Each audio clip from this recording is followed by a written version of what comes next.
This call is now being recorded. Okay, so we will start now. So good afternoon all. So before starting the lecture, just once again I will ask, so whether my voice is properly audible and whether my screen is visible. Yes, Please sir. check. Yes, sir. Yes, sir.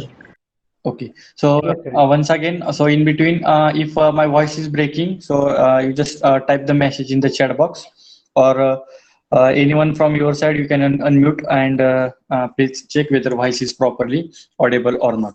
Okay, so we will start the lecture today.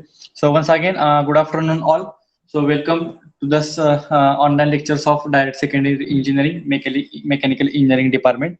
So today I think near about 30 to 35 students have joined. So many students have taken the admission in the second round yesterday or day before yesterday.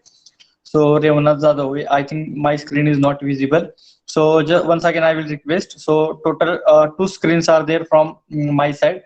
One I'm talking, and another is my screen is shared. So you have to pin that particular screen. If you pin it, so only my screen is visible to you. Other screens are not visible. So please check that. You have to pin my screen, whatever I have shared. So it will be visible to you. Okay, I hope you got it. Okay. Okay, so today is the last date for reporting for your second round. So many students yesterday they have taken the admissions, and maybe they have joined our official group for attending the online lectures. So as per our earlier discussion, so just a few things I have to repeat here. So near in the last lecture, near about 25 to 26 students were there. So so some of the things I will repeat here. So because new students have joined. So now whatever the group we have prepared there, this is your official group for attending the lectures. So the detailed timetable is also shared on your group. So every day total 5 lectures will be there. Morning 2 lectures, in the middle session 2 lectures, and at the end 1 lecture is there. So like that schedule we have prepared and we have sent on your group. So total 5 subjects are there. I think my screen is voice is not properly clear. So total 5 subjects are there which you have to study in the semester 1 for the academic year 2021 in your SY BTech second year. So out of that, my subject or whatever subject I am dealing, it is a mechanics of material. So one subject you have studied in your diploma second year. So that subject name is called as a strength of material. So same subject is there for this degree engineering also. Some of the chapters are similar to that syllabus, but there is some content change in the polytechnic syllabus, diploma syllabus, or the here degree side syllabus. So somewhat theoretical, maximum theoretical part is there at your diploma. Here some maximum numericals, some variety of the numericals. So whatever the examination scheme is there, that examination scheme is also different in diploma and the degree. So I think in the diploma there is no any MCQs. MCQs are not there, but here at degree side, whatever your 70 marks paper is there, out of that 70 marks, the 14 marks are there for your MCQs. So separate MCQ question paper will be given to you in the form of A, B, C, D set, and remaining 56 marks based on which you have to solve some of the theoretical questions or some of the numericals. So like that pattern is there for the degree side. At diploma side, maybe there is a 80-20 pattern is there, 80 marks written examination and 20 marks related to your test. Similarly, now before that, just I will revise some of the things within a short period, that is mechanics of material. So whatever subject we are dealing in this semester, that is mechanics of material, only name is different, the concept related content is totally same. So whatever the subject you have studied in your diploma, that is strength of material, for this same subject these are the different names. So in the previous syllabus in 2019-20 academic year, from that academic year, this is the new name which is given to our subject, that is strength of material. It is called as a mechanics of material. In short, you can call it as a MOM. Previously, before 2019-20, The name of the subject was analysis of mechanical element. In short, we can call it as a AME. So if you go through the content of all these particular three subjects, so content is totally same, but whatever the diploma syllabus is there, it is somewhat related to the theoretical part. The variety of problems are not there, but here in our subject, that is mechanics of material, MOM, in that the variety of problems are there. In addition to that, the 2 or 3 chapters are different as compared to your diploma syllabus, and this subject we have to study in this particular current semester. Okay, then just now I have discussed about the examination scheme. The forget about the theory and the lectures. There is no any practical for our subjects, only tutorials are there. So in that tutorials, I will give some of the assignments or some of the questions. Question in the sense, I will give some of the problems or numericals, and that problems you have to solve, and you have to send its scanned copy to me. So that we will discuss afterwards once our first chapter will be over. After finishing every chapter, I will give the assignments as well as tutorials. So when some questions will be shared on your group, so you have to solve all those questions, or you have to solve all those numericals. You have to scan it, you have to rename it by your roll number, and you have to send it back to me. So that procedure we will discuss afterwards. But now important thing is that your examination scheme. So the total 70 marks examination is there. Now forget about this COVID, whatever the previous structure is there for our university. So total 100 marks are there. Sorry, 125 marks are there for our subject, that is MOM. Out of that 125, for 70 marks there is a written examination. In short, we can call it as a end semester examination, that is ESE, having marks 70. Out of that 70 marks, 14 marks are there for your MCQs. That MCQs are available in the form of set A, set B, set C, and set D. So like that, or you can say that PQRS. Like that, sets are available during your end semester examination, and remaining 56 marks. It is your totally written examination, in which you have to solve the theoretical parts or some of the numericals. Then second one is the ISE. ISE means in semester examination. So whatever your unit tests are there, so that unit tests are called as a ISE, that is in semester examination. It is of 30 marks. So total 2 tests we are going to conduct in this particular semester. Once our 2 or 3 chapters are over, so I will send the test on your group. I will give the time.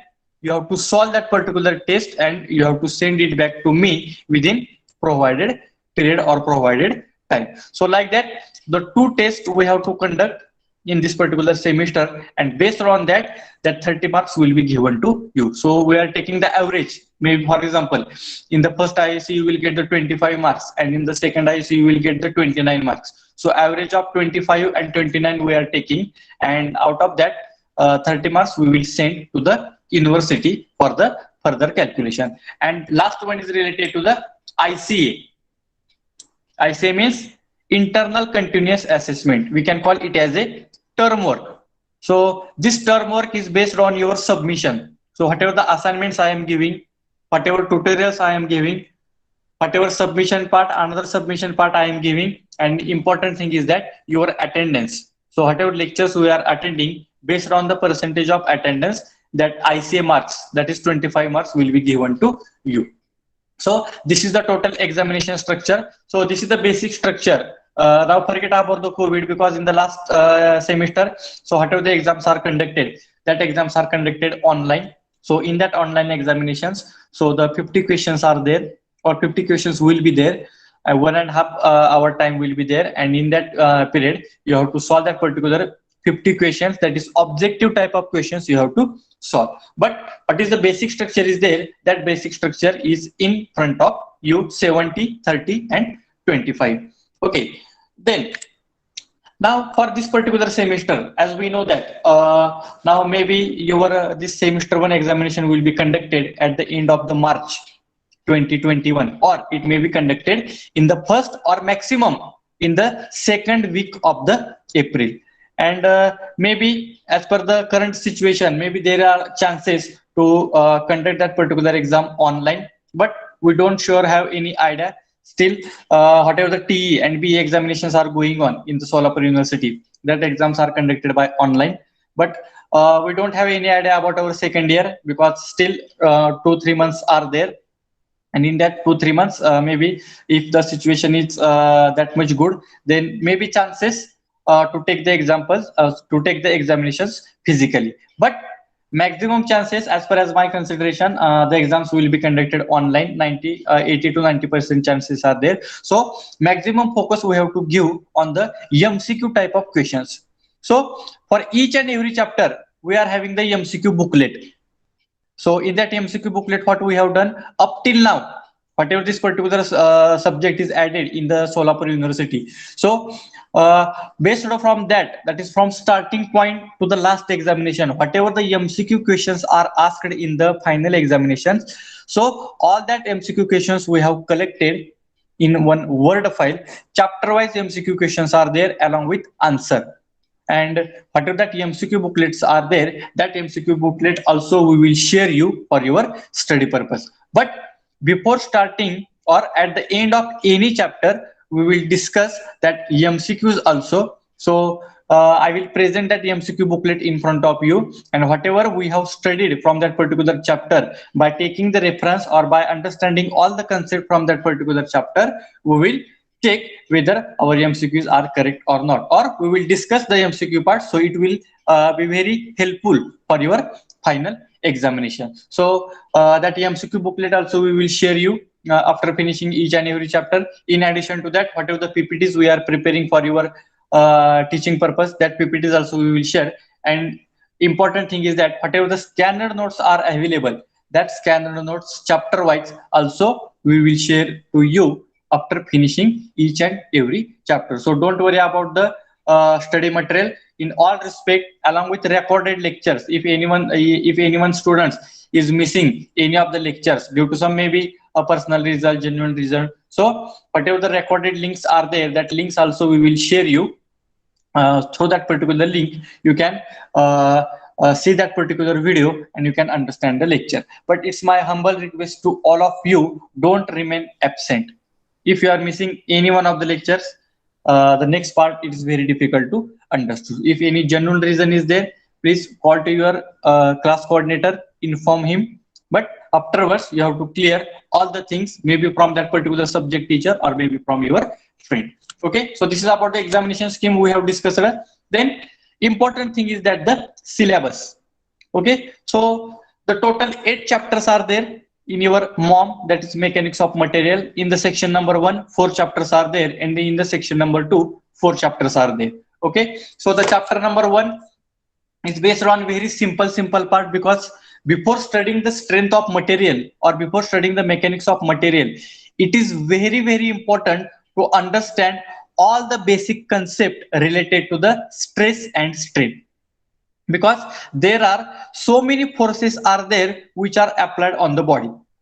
So due to that number of forces, variety of stresses are developed, maybe tensile, maybe compressive, maybe shear, maybe bending, like that. So many stresses are developed. Similarly, so many strains are developed, maybe tensile strain, compressive strain, shear strain. So like that, parameters are developed. And to understand all those important definition of all the types of stresses, all the types of strains, that we will discuss in the first chapter, that is simple stress and the strain.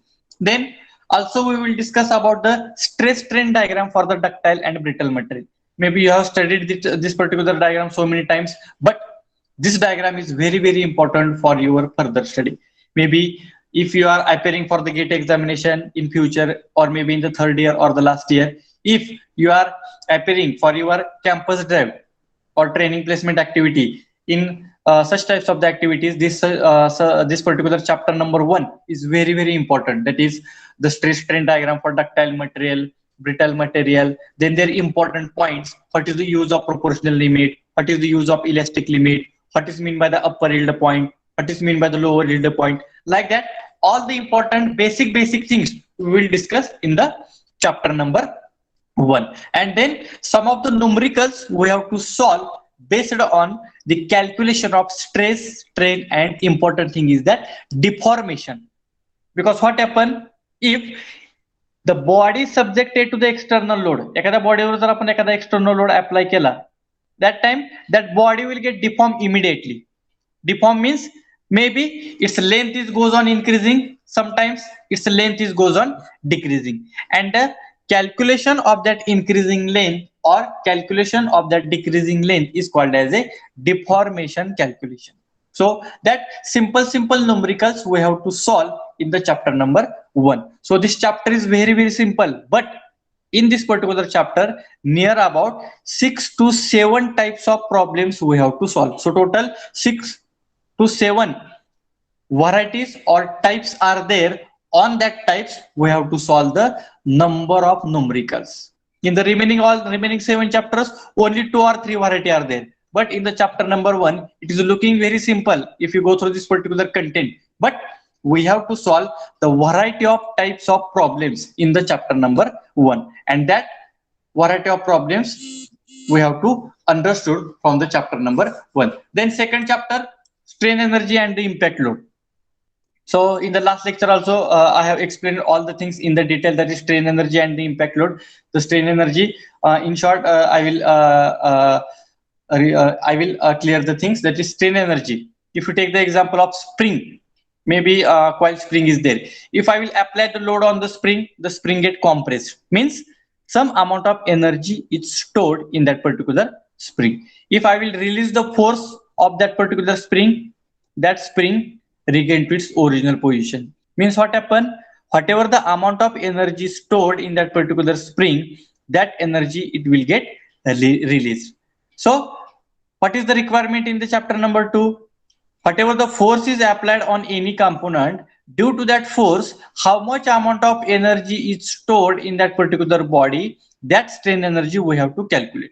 So that all the basic things we have to discuss in the strain energy, and we have to find out this strain energy for the different types of load. Maybe suddenly applied load, gradually applied load, and impact load.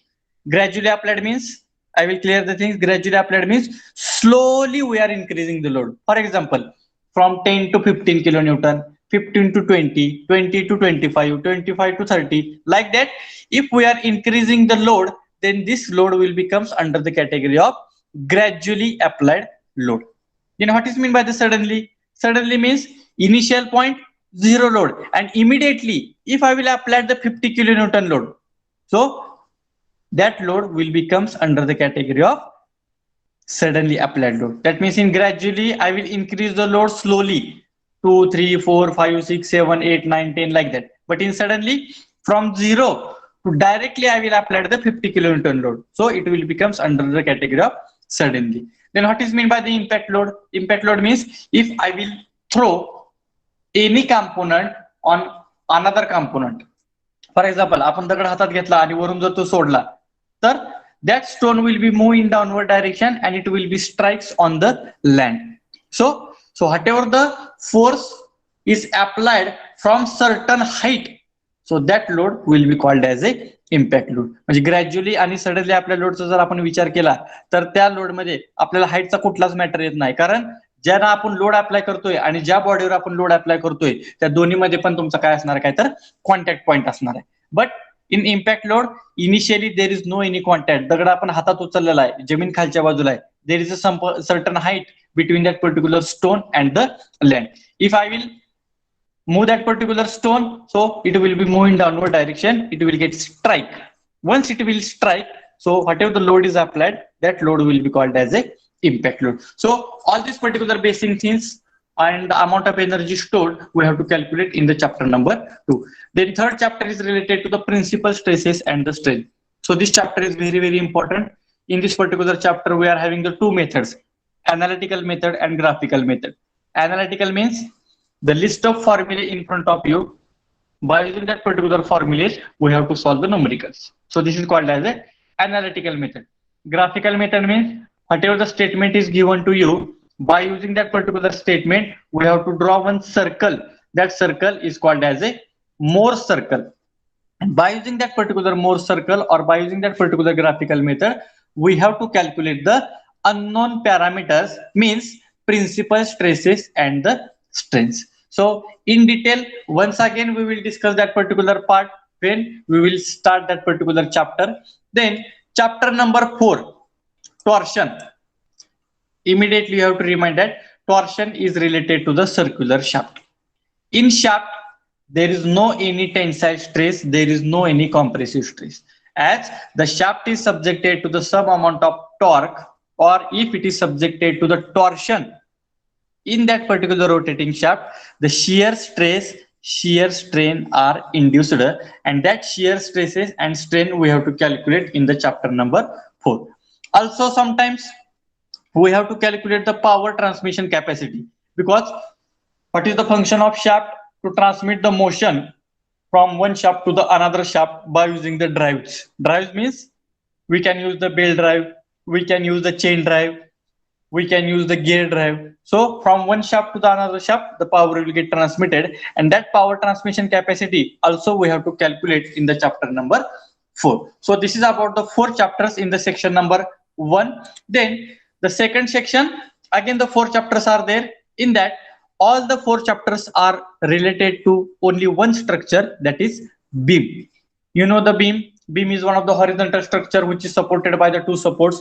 Whatever the constructions are there in that particular construction parts, whatever the slab is there at our top, at that top one horizontal structure is there, it is called as a beam, and that beam is supported by the 2 columns. So that columns are called as a supports. Or you can remind the simple figure of simply supported beam. Simply supported beam कसा असतो तुम्हाला माहित आहे, एक horizontal line असते आणि त्याला खालच्या बाजूला 2 सपोर्ट दिलेले असतात. So this structure is called as a beam, and this second section is related to the only one element, that is beam. In that chapter number 5, SFD and BMD, shear force and bending moment diagram, you know about this.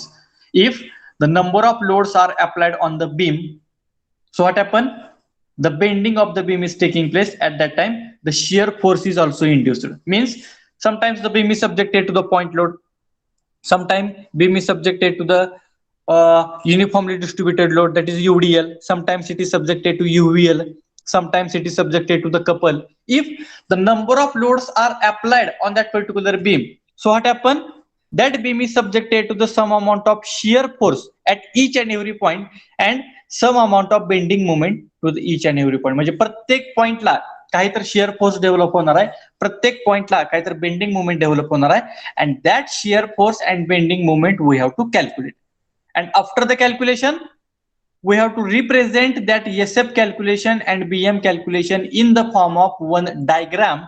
That diagrams are called as a SFD, that is shear force diagram, and BMD, that is bending moment diagram. मग ते diagram काढल्यानंतर आपल्याला समजतं की कुठं तुमचं shear force maximum आहे आणि कुठं शियर फोर्स 0 आहे, किंवा कुठं बेंडिंग मोमेंट मॅक्सिमम आहे आणि कुठं बेंडिंग मोमेंट तुमचा 0 आहे. त्यामुळे त्या डायग्राम मुळे आपल्याला त्या बीमचं पूर्णपणे नेचर समजते, त्याचं पूर्णपणे बिहेवियर समजते, की जेणेकरून आपल्याला व्यवस्थित अंडरस्टँड होईल की त्या बीम मध्ये कुठं कुठं क्रिटिकल पॉइंट आहे. So like that, such types of the SF calculation and BM calculation we have to do in the chapter number 5, and we have to draw the diagrams that is called as a SFD and BMD. So basically we have to draw the SFD and BMD for basically 3 types of beam. One is a simply supported beam, second one is a cantilever beam, and third one is a overhanging beam. So maximum focus in the examination is there based on this particular 3 beams: simply supported, cantilever, and the overhanging beams. So this we have to discuss in the chapter number 5. Then chapter number 6, bending stresses in the beam.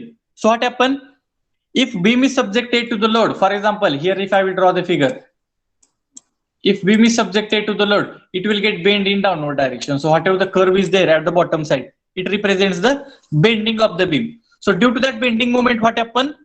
Some bending stress is induced. That bending stress we have to calculate in the chapter number 6. So whatever the formula is used for the bending stress calculation, that formula is called as a flexural formula.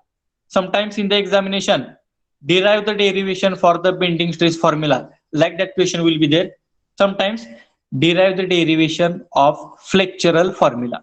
फ्लेक्चरलाच आपण काय म्हणतोय, bending stress formula मध्ये एकच formula आहे, तर एकच formula वापरून आपल्याला त्या बीम मधला बेंडिंग स्ट्रेस काय करायचा आहे तर फाइंड आउट करायचा आहे. तर तो कुठल्या कुठल्या सेक्शन साठी फाइंड आउट करायचा आहे, तर one section is the rectangular. Another is the I section, and third one is the T section. Maybe in your diploma, in the applied mechanics or maybe in the strength of material, you have calculated Y bar, then moment of inertia, polar moment of inertia. Same calculations we have to do in the chapter number 6. Initially, we have to calculate Y bar. Then by using that particular Y bar, we have to calculate I, that is moment of inertia. And then by putting that particular value of I, Y bar, we have to calculate the bending stresses induced in that particular beam. Similarly, in the chapter number 7, what it tells, shear stresses in the beam.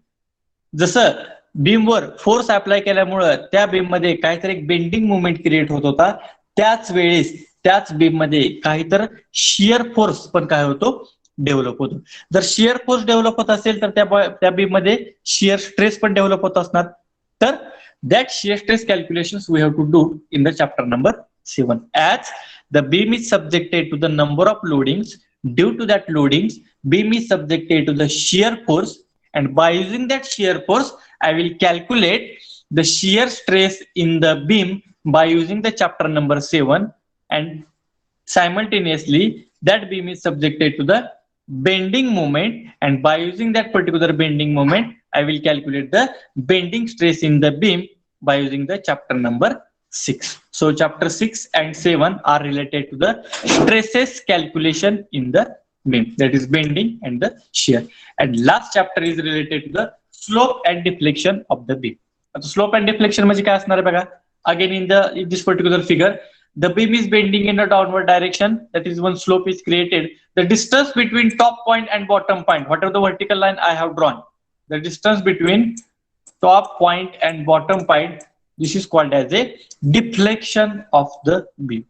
So here I have drawn this particular line at the center, that means I have measured the deflection at the center point. If I will draw the line at some another left side, or if I will draw the line at another right side, so distance between the top point and bottom point, top point of horizontal line and bottom point of this particular curve, the distance between these 2 points is called as a deflection of that particular beam. And then what is meant by the slope? The deflection is always measured in mm, and slope is always measured in the degree. So angle between the top point and bottom curve is called as a theta, and that theta is called as a slope. So that part also again we will discuss when this chapter is going to start. But if you go through this particular section number 2, all the 4 chapters are related to only one structure, that is a beam structure. And very simple chapters are there. SFD, BMD, only we have to go for the diagrams. Bending stresses and the shear stresses, straightforward for problems are there. Only one formula we have to use for all the type of calculation. And again in the last chapter, slope and deflection, here only 2 types of beams we have to study in the slope and deflection. One is the simply supported and another is a cantilever beam. Based on these 2 types of beams only, there is a problem based on the slope and deflection of the beam. So this is our syllabus which we have to study, or which we have to cover in this particular semester number 1. Okay. Now whatever our subject is there, maybe strength of material or the mechanics of material. So why we have to study this particular subject? What is the basic reason, or why this subject is added in your syllabus? Because what is our requirement?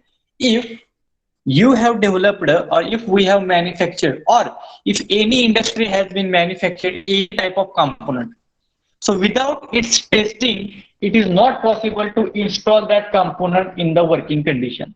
एखादा component जर आपण तयार केला आणि त्याचं कुठल्याच प्रकारचं जर आपण टेस्टिंग केलेलं नाही, आणि तो आहे असा कंपोनंट जर आपण एखाद्या ऍप्लिकेशनसाठी यूज केला आणि जर तो कंपोनंट ब्रेक झाला, तर there is no use of that particular component. That means without any testing we have use that particular component as it is, and that component has not satisfied our condition. For example, तुम्ही एक rod तयार केलेला आहे आणि त्या रॉडवर तुम्हाला 100 किलोन्यूटनचा load apply करायचा आहे.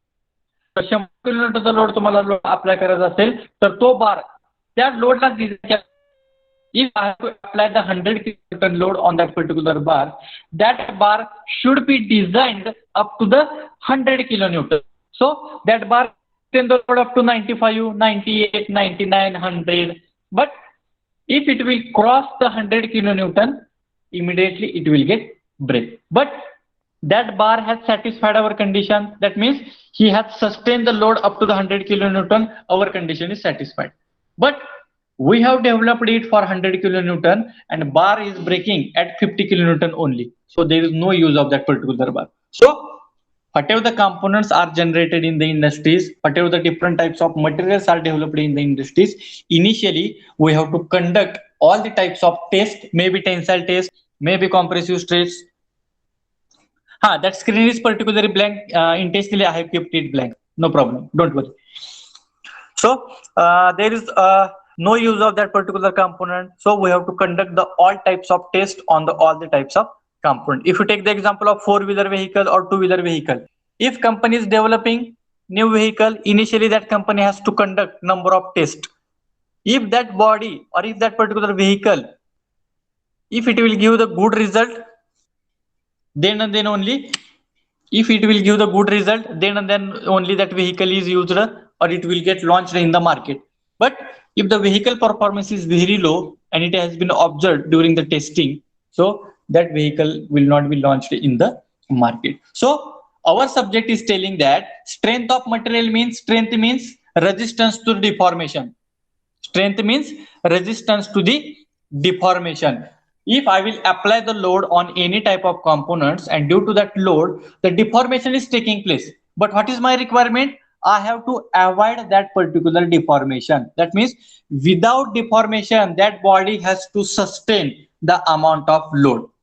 If the body sustain the amount of load without any deformation, I can say that the strength of that particular material is very, very high. So this subject is introduced in your syllabus. So whatever the different mechanical components are there, maybe spring is there, maybe is there, then some asan, then some another components are there. So many components are there on which we have to conduct the test. If you take the example of beam, so the second section is related to the beam only. So in that particular beam, we are calculating SFD, BM, we are calculating stresses, shear stresses, we are calculating their slope and deflection. We are calculating this parameter means we are checking the strength of that particular beam. So therefore, this particular subject is introduced in your syllabus. Again, if you take the example of chapter number 4, torsion. What is the function of shaft? To transmit the motion from one shaft to the another shaft. But if I have to check the strength of that particular shaft, which parameter I am measuring? I am measuring the torque transmission capacity. I am measuring the power transmission capacity. I am measuring the shear stresses induced in the shaft, shear strain induced in the shaft, then twisting moment of the shaft. So measuring all those parameters means we are checking the strength of that particular shaft under the different RPMs or the different loading condition. आता shaft वर आपण कधीच load apply करत नाही, तर shaft हा एक rotating element आहे. त्यामुळं जर त्याचं आपण आरपीएम चेंज केलं तर त्या चेंज इन आरपीएमचा बाकीच्या पॅरामीटरवर काय इफेक्ट होतोय हे सगळे पॅरामीटर चेक करणं म्हणजेच आपण काय म्हणतो की we are checking the strength of the material. So therefore this particular subject is introduced in your syllabus. Okay, so this is about the strength of material. Then what is mean by the mechanics of material? Material is one of the body. जर तुमच्याकडे bodies नसेल तर तुम्ही त्या body मधला stress find out करू शकत नाही, स्ट्रेन फाइंड आउट करू शकत नाही. हवेमध्ये तुम्ही फोर्स अप्लाय करू शकत नाही किंवा हवेमध्ये कधी स्ट्रेस डेव्हलप होत नाही, कधी स्ट्रेन डेव्हलप होत नाही. If I have to apply the load, there should be the body in front of you. मग that body in the sense मग शाफ्ट असेल, बीम असेल, एखादी व्हेकल असेल, एखादी प्लेट असेल. So this all this components are comes under the category of material. So strength is the resistance to the deformation or resistance to the applied forces is called as a strength of the material. Then what is mean by the mechanics of material? Mechanics is one of the branch of science which deals with study of motion, study of energy and study of forces and their effects on the body. बघा एखादी body जर motion मध्ये असेल, त्या मोशनचा त्या बॉडीवर काय effect होतोय हे calculate करणं म्हणजेच आपण काय म्हणतो checking the strength of material, म्हणजेच mechanics of material. If one of the body is there, on that particular body we have applied some amount of force. What is the effect of that particular applied force on that particular body? मग तो force apply केल्यामुळे त्या बॉडीचा size आणि shape change झाला का, किंवा त्या बॉडीचं deformation झालं का?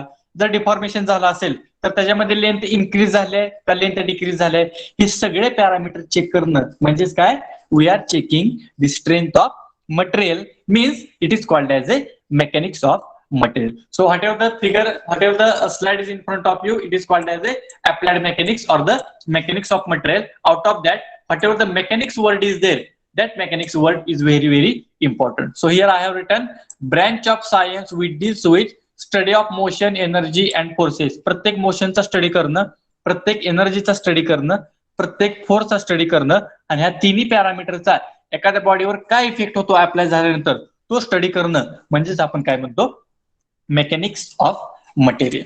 Then second, material, just now we have discussed it. It is the matter from which something can be made. It is the matter from which something can be made. If body is not there with you, then how it is possible to go for the testing? If I have to check the power transmission capacity of the shaft, and if the shaft is not available with me, shaft जर माझ्याकडे नसेल, so it is not possible to conduct the test on that particular shaft. So material, it is the something which can be made or it is used for the analysis. Material, body एक असे component आहेत की जे आपण अनालिसिसला use करतो. So this is the basic and simple meaning of the material. That means so many times you have studied this particular definition of the material. Then strength of material. Simple definition: resistance to the deformation.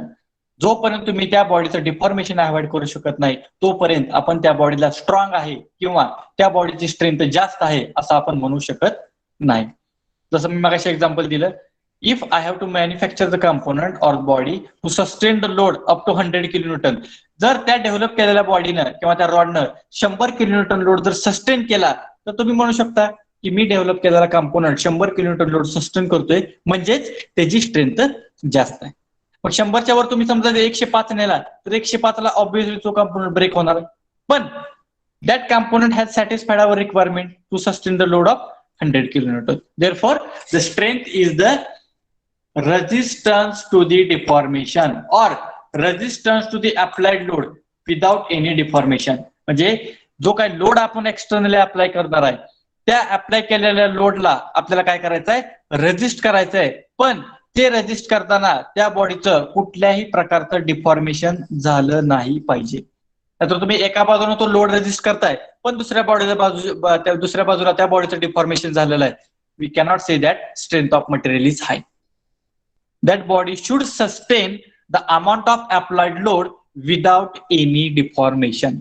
If that body will satisfy both the conditions, we can say that the strength of material is high or the strength of material is very, very good. So this is the basic difference between the mechanics of material and the strength of material. म्हणजे दोन्ही ह्याच्यामध्ये जर बघितलं तर मेकॅनिक्सचाच अर्थ strength आहे आणि स्ट्रेंथचाच अर्थ mechanics आहे. Otherwise this material word is common in both the subjects. That's why I am telling that the strength of material and the mechanics of material, these subjects are not different.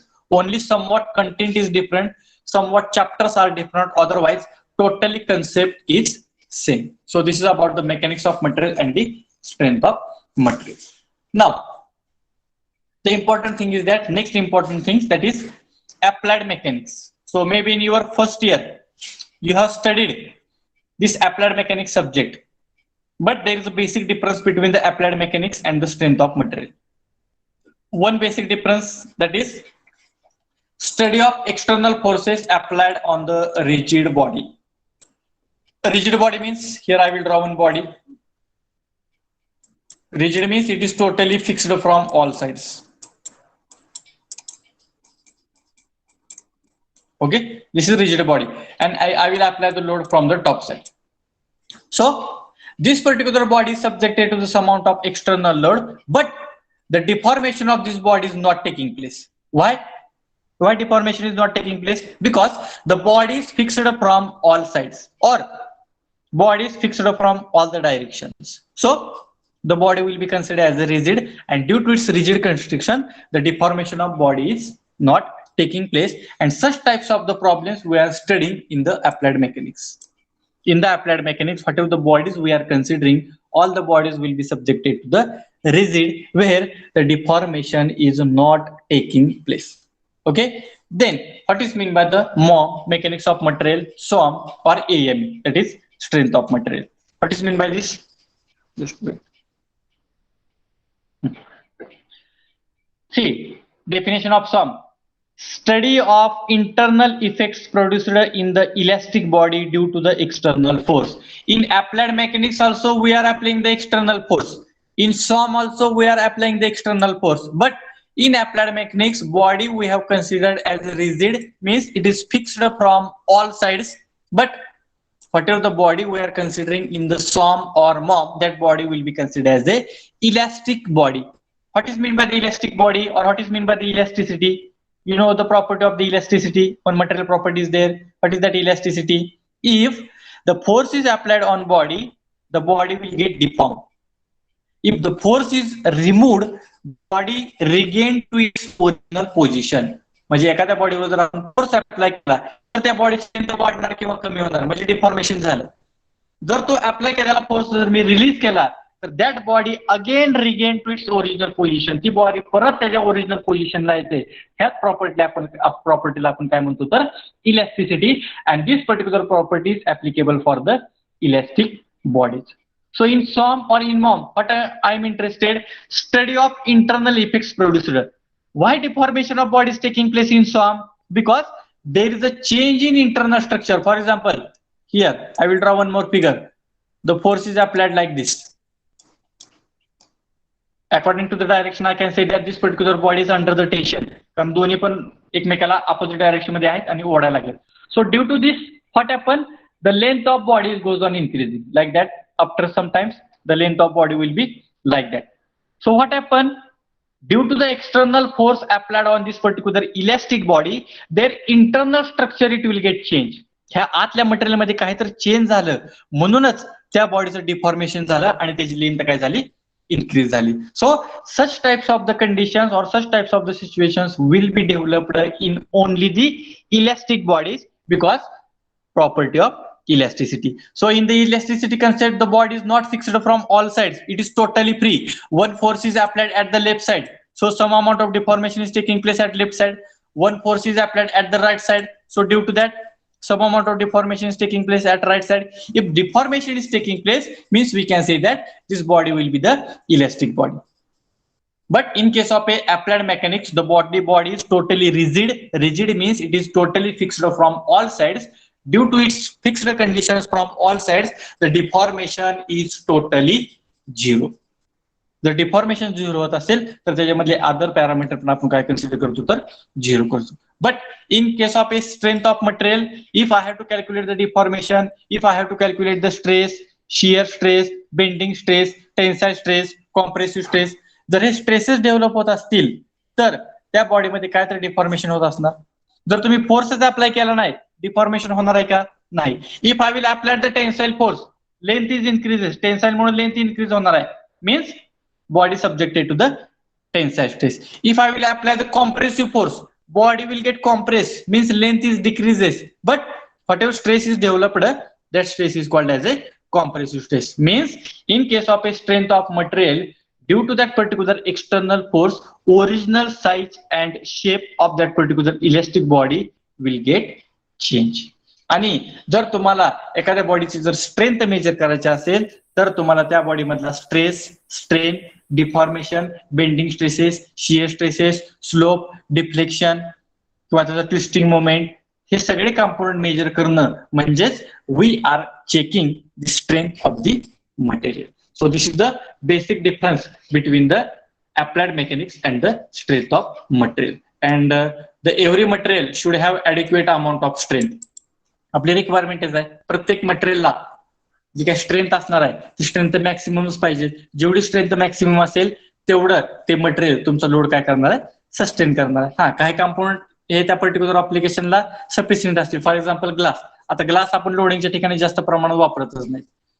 it is one of some another structure which will be used for the demonstration, which will be used for the show off purpose. So this is the basic function of glass. But whatever the cast iron is there, mild steel is there, stainless steel are there. So all such types of materials are used in heavy duty applications. So they have to sustain the loads. So the requirement is that every material should have adequate amount of strength or the maximum amount of strength. So this is the basic difference between applied mech and the MOM or SOM, that is rigid body and the elastic body. Okay. Then this is not part of your syllabus, but in addition to that, I am telling you. So whatever the testing we have to conduct on the materials, that is tensile testing is there. So for that purpose, this UTM machine is there. What is the long form of UTM? Universal testing machine. If you have to conduct the tensile test, if you have to conduct the compressive stress, if you have to conduct the bending test, at that time, this is the machine. Whatever the machine is in front of you, this particular machine is called as a UTM, Universal Testing Machine, which is used for the tensile testing or the breaking point of that particular material. जर एखाद्या पॉइंटचा, एखाद्या मटेरियलचा जर तुम्हाला breaking point काढायचा असेल, म्हणजे किती लोडला ते मटेरियल तुमचं ब्रेक होतंय, हा जर ब्रेकिंग पॉइंट जर तुम्हाला त्या मटेरियलचा काढायचा असेल, तर at that time this particular UTM machine is used for the testing. So we can conduct the tensile test also, we can conduct the compressive test also, we can conduct the bending test also. So this is the one of the simple setup which is used for the bending testing. So if you go through this particular figure, this yellow color represents the specimen. At the bottom side, two pins are there. One is at left side, another is at the right side.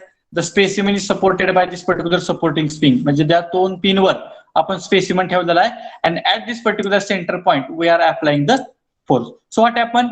Due to that application of force, the bending of the beam is taking place in the downward direction, or that specimen, it will get bent in the downward direction. And if I have to calculate the bending stress in that particular specimen, then this particular bending moment is used for the further calculation. जर तुम्हाला bending मोमेंटच माहित नसेल, तर it is very difficult to find out the bending stresses. जसं एखाद्या गोष्टीमधला आपल्याला जर stress find out करायचा असेल, तर त्याच्या अगोदर त्या बॉडी मधला आपल्याला डेव्हलप झालेला फोर्स माहिती असणं गरजेचं आहे. जर फोर्स नसेल, it is not possible to calculate the stress. Similarly in the bending, if you don't know about the bending moment, then it is very difficult to calculate the bending stresses. So this is one bending testing of the material. Then this is the third type of testing, that is torsion. तर torsion म्हणजे तुम्हाला माहिती आहे twisting. एखादी गोष्ट ज्यावेळेस आपण पिरगाळतो, एक क्लॉकवाईज मध्ये एक अँटी क्लॉकवाईज मध्ये, दोन्ही डायरेक्शन मध्ये जर आपण फिरवलं तर ते पिरगाळलं जात नाही, ते नुसतं रोटेट होतंय. But if I will rotate in clockwise direction at one side, if I will rotate in anti clockwise direction, so there will be the twisting. So due to that twisting at the center point, some twisting movement will be generated, which is represented by this particular bottom figure you can see here. So before twisting, the figure number 1, but after twisting, figure number 2. At the center point, that particular rod is totally break, so it will get twisted. बघा दोन्ही साइडला याची direction opposite आहे आणि इकडची direction पण काय opposite आहे.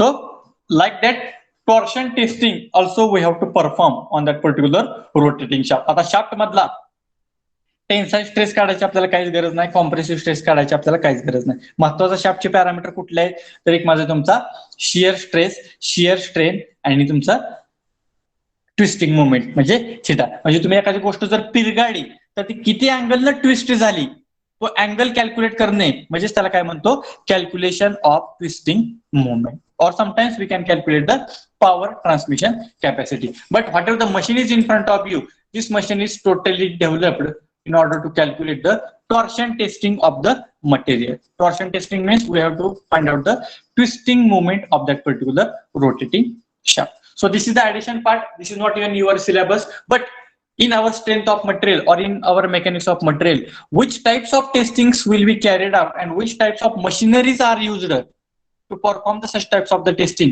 So just for your understanding or better understanding, intentionally I have added this particular 2-3 slides before starting the our actual syllabus. Okay, then this is the last basic point related to our subject, that is which types of forces we have to study in all the 8 chapters. So we can observe through this particular figure. So in the first figure, there is a tension. Tension means if you go through the figure number, due to the tensile,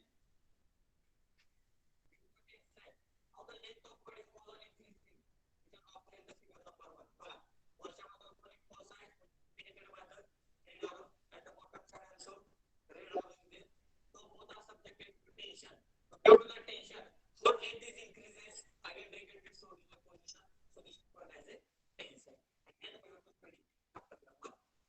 Similarly, in the second condition is called as a compressive. Okay, my voice is not audible.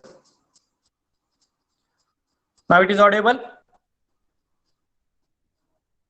Yes, sir. Yes, sir. Okay. So in the okay, I will clear the things. So in the second figure, if you go through it, at the top it is written as a compression. So if you go through the loading condition, at the top also one red arrow is there, at the bottom also one red arrow is there, and after the application of force, its length is goes on decreasing. If you see their animation, in the first figure length is increases, but in second figure length is decreases because the second body is subjected to the under compression. But in figure number 1 and figure number 2, whatever the force is applied, that force is perpendicular to the cross sectional area. Baga, in the first figure, this arrow is perpendicular to this cross sectional area, whatever the horizontal cross sectional area is there, it is perpendicular to the cross sectional area. In the first figure also, tensile force is perpendicular to cross sectional area, compressive force is also perpendicular to the cross sectional area. But in case of a shearing, that is in figure number 3, if you check the direction of the forces, this top portion represents the cross sectional area of that particular body, and this arrow is parallel to the cross sectional area, means the shear force is always parallel to the cross sectional area.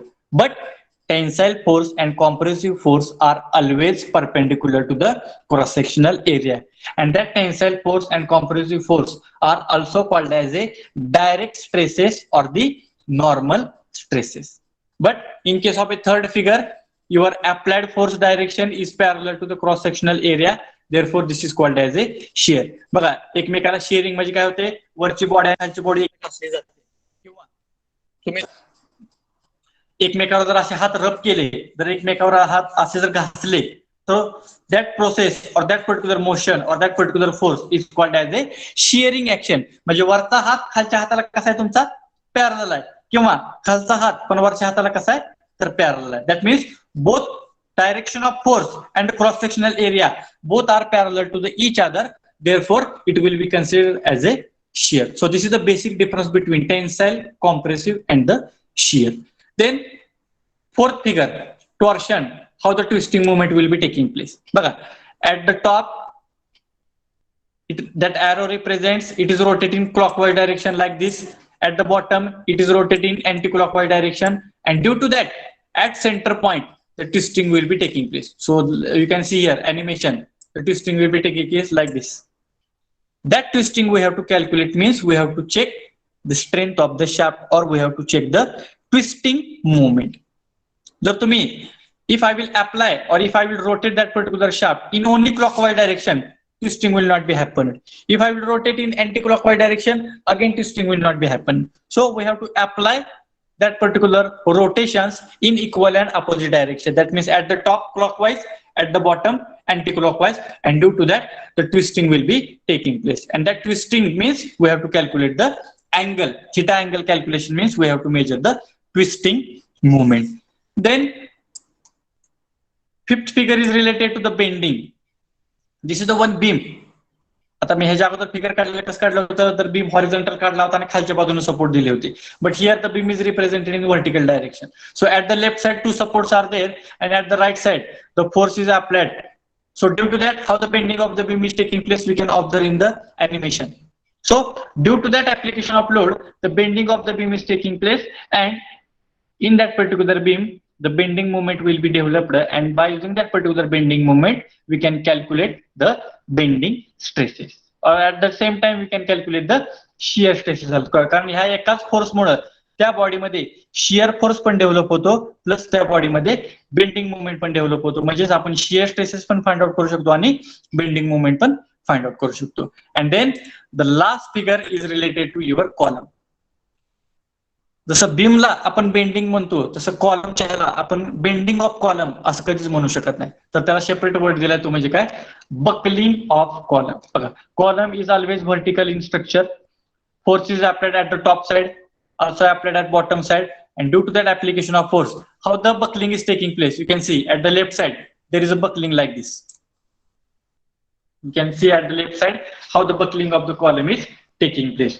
So the calculation of that particular buckling of the column is also there, but this particular buckling of column, this chapter is not in your syllabus. So only your syllabus is related to the beam structure only.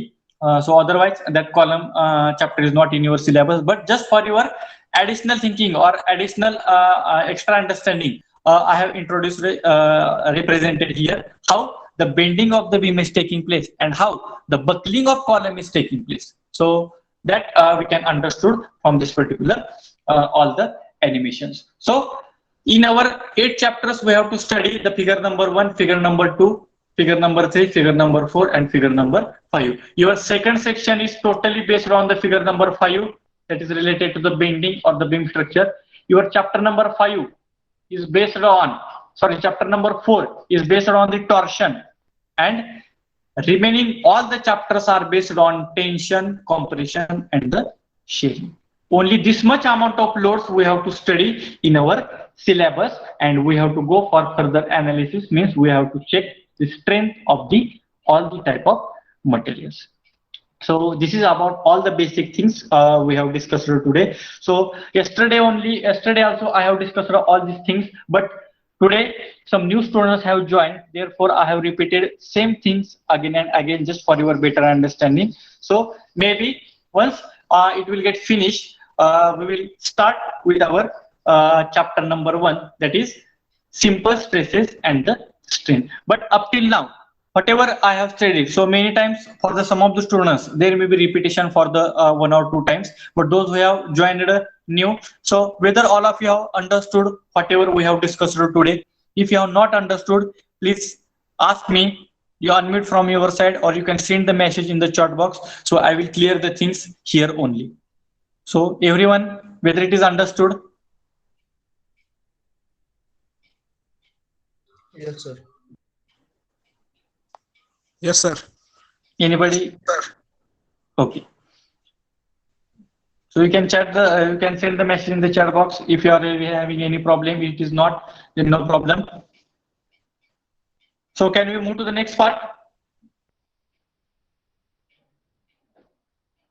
Can we start with our chapter number 1? Yes, sir. Okay. Yes, sir. Yes, sir. So now we will start with our chapter number 1, and before starting all the remaining 7 chapters, initially anyhow we have to study this particular chapter, that is first simple stress and so the basic part or the important definitions. Maybe sometimes you can remind the definitions very easily. We can remind the stress is equal to A. We can remind how that particular Sir, voice is breaking.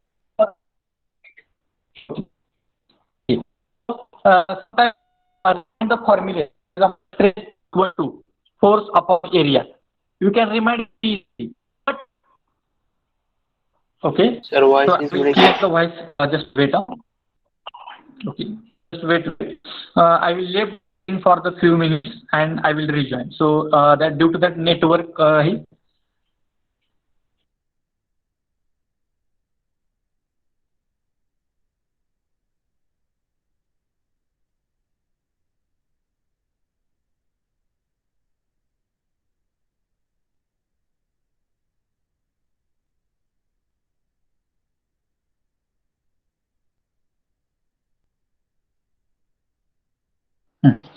please check now. It is clear. Yes, sir. Yes. Yes, sir. Yes, sir. Okay. So Yes.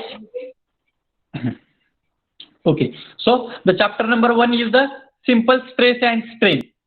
So in this chapter, we are going to discuss all the important definitions, all the basic concepts, all the types of forces, all the types of stresses, then the important elastic constants which we have considered, that is what is meant by the Young's modulus, what is meant by the modulus of rigidity, what is meant by the bulk modulus K. So that part also we are going to discuss.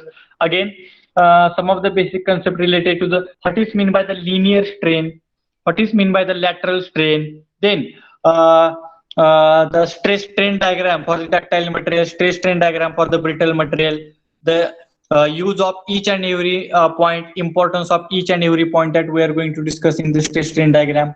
Then at the end, we are going to solve the numericals based on the stress calculation, deformation calculation. So very basic and very simple chapter is there. Only some variety of problems are there which we have to solve in this particular chapter. So if we will start with the simple stress and strain. Initially, first of all, we have to decide the definition of stress and the strain.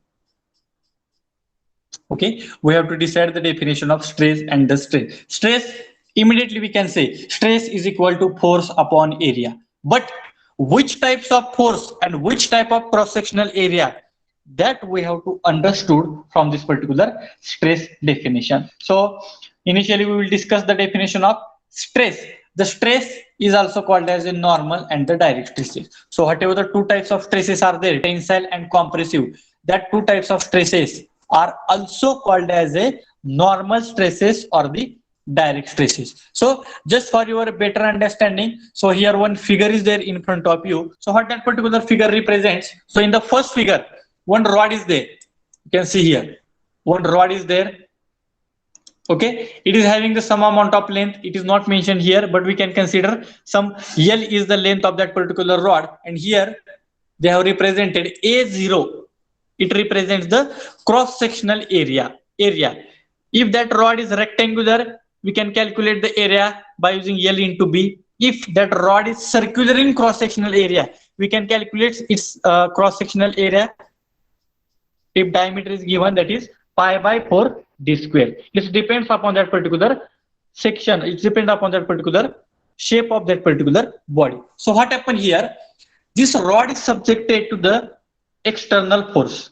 So at the left side, this F is the external force, and at the right side also, this F is the external force. Why it is called as external?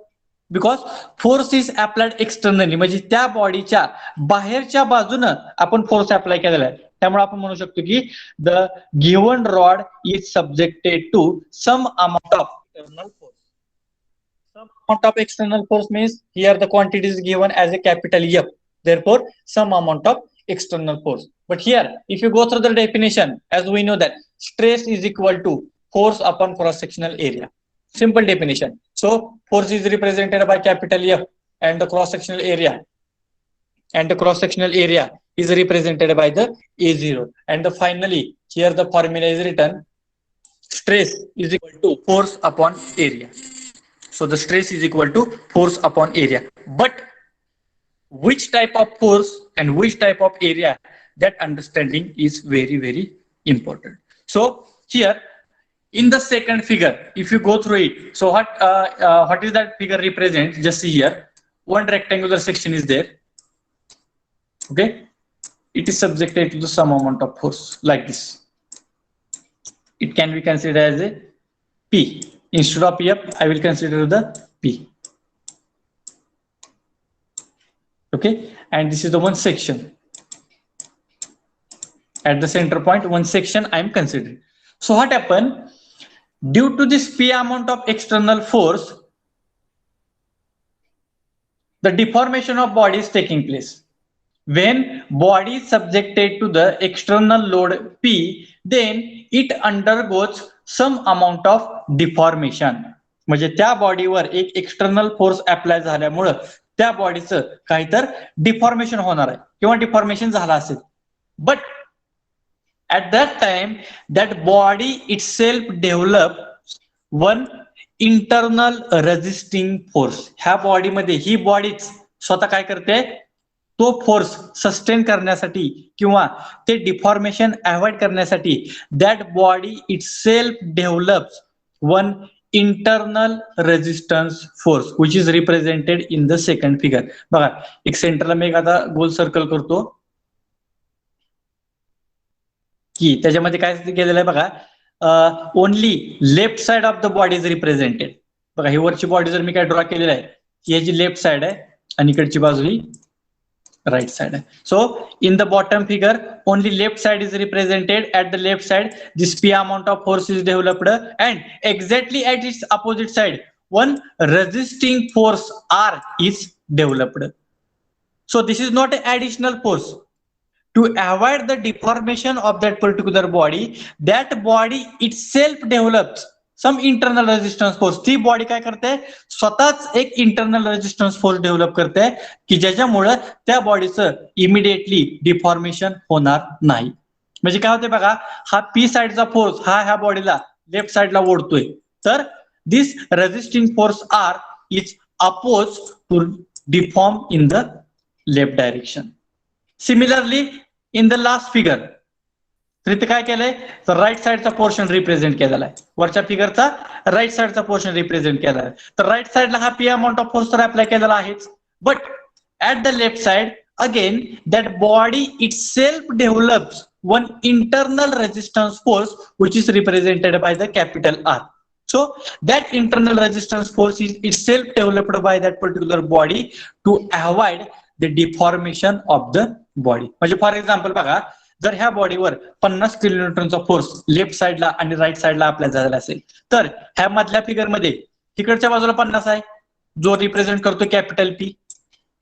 जर हा 50 किलोमीटरचा force left साइडला sir तुम्हाला avoid करायचा असेल, तर that body itself develops 50 kilonewton resisting force at the right side. Similarly for the bottom figure at left side again 50 kilonewton force is applied at the left side, but to avoid the deformation this body itself develops another 50 kilonewton resisting force at the left side. मग इकडचा पण 50 kilonewton आहे, इकडचा पण 50 kilonewton आहे, म्हणजे तो force तुमचा काय झाला, बॅलन्स झाला, म्हणजे त्या बॉडीचं इमिडिएटली डिफॉर्मेशन होणार नाही. तर जर ह्या स्ट्रेस मध्ये जो काय आपण फोर्स कन्सिडर करतो, stress is equal to force upon area, stress is equal to force upon area, that force means external force or we can call it as a internal resistance force. External force is represented by capital P. Internal resistance force is developed by capital R. Means from that we can make one assumption, that is external resistance force is equal to internal resistance force. Means capital P is equal to capital R. जर capital P is equal to capital R असं जर condition satisfy होत नसेल, तर तो P force apply झाल्यानंतर लगेच त्या बॉडीचं डिफॉर्मेशन होणार आणि लगेच ती बॉडी ब्रेक होणार आणि त्याची 2 तुकडे होणार. जर त्या बॉडीनं जर डिफॉर्मेशन अवॉइड करायचं असेल किंवा that body has to sustain the applied external force, so that body must have to develop one internal resistance force, that means capital R. जर तो इंटरनल रेजिस्टन्स फोर्स डेव्हलप झाला तरच त्या बॉडीचं डिफॉर्मेशन आपण थोडंफार अवॉइड करू शकतो. ठीक आहे, एक सर्टन लिमिट नंतर ती बॉडीचं डिफॉर्मेशन होणारच आहे, पण ज्या लोडला ती बॉडी डिझाईन केलेलं आहे ऍटलिस्ट तेवढा तरी लोड त्या बॉडीनं काय केला पाहिजे, सस्टेन केला पाहिजे. म्हणजे 50 किलोन्यूटनला डिझाईन केलंय तर 50 किलोन्यूटन फोर्स त्या बॉडीनं सस्टेन केलाच पाहिजे. मग 50च्या अगोदर 45 आहे, 40 आहे, तर इकडच्या बाजूला 40 असेल तर इंटरनल रेजिस्टन्स फोर्स पण 40 हा डेव्हलप झालाच पाहिजे. पण बॉडी डिझाईन केलंय 50ला आणि तुम्ही त्याच्यामध्ये 70 लोड अप्लाय करताय, obviously the deformation of body is taking place because your capital P is not is equal to capital R. तर स्ट्रेसच्या फॉर्म्युल्यामध्ये whatever formula is there, force upon cross sectional area, so that force means your external force or it is also called as a resisting force or we can call it as a internal resistance force, that is capital R. Okay, so this is about the very simple and the basic definition of stress, that is stress is equal to force upon cross sectional area. Cross sectional area म्हणजे ज्या एरियावर तो force apply झालेला आहे तेवढाच area आपल्याला calculation मध्ये काय करावा लागतो, कन्सिडर करावा लागतो. फॉर एक्झाम्पल बघा, हा रेक्टँगल मी इथे काढतो, राईट साईडला फोर्स अप्लाय केलाय. जर ह्याचा इकडचा आपण साइड व्ह्यू बघितला तर हा फोर्स असा तुम्हाला साइड व्ह्यू दिसेल. तर this hatching line represents the cross sectional area. तर एवढाच क्रॉस सेक्शनल एरिया आपल्याला काय करावा लागतो, पुढच्या कॅल्क्युलेशन साठी कन्सिडर करावा लागतो. Therefore the definition of stress is equal to force upon cross sectional area in which the applied force P is equal to resistance force R. That is, we are having the simple formula sigma is equal to capital P, or we can consider it as a capital R divided by cross sectional area A. पण कॅल्क्युलेशनच्या फॉर्म्युलाच्या लिस्टमध्ये आपण हा R कधीच consider करू शकत नाही. But it is just for your understanding capital P मध्ये आणि कॅपिटल आर मध्ये फरक काय. त्यामुळं आपण फॉर्म्युला लिहिताना कायम stress is equal to external force upon cross sectional area means sigma is equal to P upon. So this is the very basic and simple definition of the stress, that is force upon area, and how the internal resistance force plays important role to avoid the deformation. All of you are getting what is the use of that particular internal resistance force? It is always developed in opposite direction of the external force. बघा दोन figure आहेत खालच्या बाजूला, एक left साइडला P चाललाय तर त्याच्या राईट साइडला एक इंटरनल रेजिस्टन्स फोर्स डेव्हलप झालाय म्हणजे त्या सेक्शनला. तसंच खालच्या फिगर मध्ये राईट साइडला पी चाललाय तर त्याच्या अपोजिट डायरेक्शनला इंटरनल रेजिस्टन्स फोर्स डेव्हलप झालेला आहे. तर तो इंटरनल रेजिस्टन्स फोर्स डेव्हलपच झाला नाही तर तुमच्या बॉडीचं लगेच डिफॉर्मेशन काय होणार, तिथं ऑक्युपाय होणार. So this is about the basic definition of the stress. Okay, then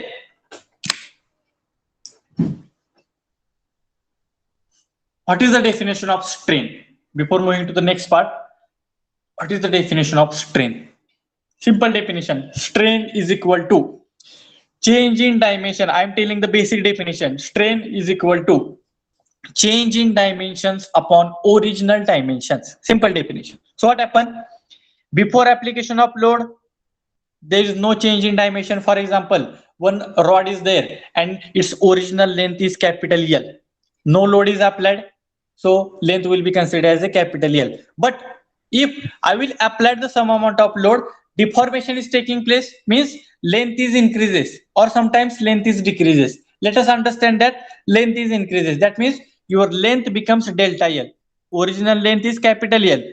Change in length delta L. That means due to the application of load, its original dimensions will get changed. And the definition of strain is made from that statement only. The strain is equal to change in dimension upon original dimension. मग तुमचं कुठलं dimension change झालंय, for example length change झाली असेल तर strain is equal to change in length upon original length is equal to. मग strain आपण कशाने इंडिकेट करतो तर इप्सिलॉन. फॉर एक्झाम्पल असा strain is equal to change in length, it will be represented by the delta L.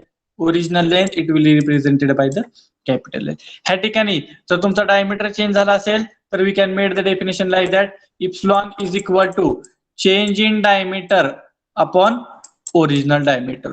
So due to the application of external force, whatever parameter will get changed, based on that parameter we have to make the modify the definition of strain. तर तुमच्या ह्याच्यामध्ये फक्त length असेल तर delta L upon L. तर तुमच्या ह्याच्यामध्ये width पण चेंज झाले असेल आणि फॉर एक्झाम्पल हाईट चेंज झाले असेल तर हाईट आपण एच ने इंडिकेट करतो. तर strain is equal to change in height upon original height. So based on the change in dimension or based on the change in parameters, we have to prepare the definition. But you have to remind the simple definition and basic. Strain is equal to change in dimension upon original dimension. So this is the basic definition of strain. And just now we have discussed about the stress. Then we are discussing about the tensile stress. What is meant by the tensile stress? It is also called as a normal and the direct stresses. So the tensile stress, for that purpose, one figure is represented in front of you. So initially, if you go through this particular figure, the two different figures you can see. One is by the continuously dark line, and another figure is represented by the dotted lines or the dashed lines. So what is the basic definition of tensile stress? You can see here, when body subjected to two equal and opposite pulling forces. This word is very important. Equal and opposite has a meaning काय? Equal means equal in magnitude and opposite in nature. So whatever the forces are applied on the body, that both the forces are equal in magnitude means at the left side, if 10 kilonewton force is applied, then similarly at the right side also 10 kilonewton force must be applied. So this is called as a equal in magnitude. And opposite in nature means left side force here, it is moving to the left side, and another side it is moving at the right side. That means direction of both the forces are opposite and both are subjected to the pulling. म्हणजे ह्या direction नुसार आपण सांगू शकतो की हे दोन्ही forces त्या बॉडीला काय करायला लागलेत तर पुल करायला लागलेत. पुल म्हणजे काय? ओढणे.